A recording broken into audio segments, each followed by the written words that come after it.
This will be a video tutorial on how to view jobs that you have saved on the Monster app.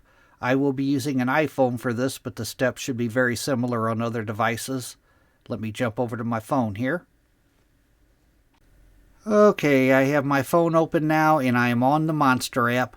To view the jobs that you have saved on Monster, the first thing you want to do is go down to the tabs at the very bottom, and you want to tap on the one that says Jobs. Make sure you're on the Jobs tab.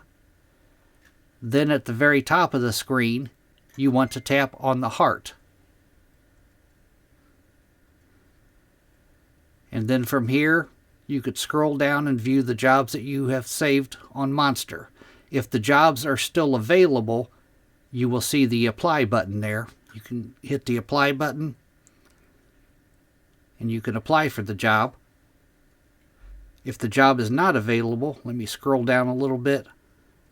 Like this one here, it says the job has been expired. It is expired. But that is how to view the jobs that you have saved on Monster. Thanks for watching.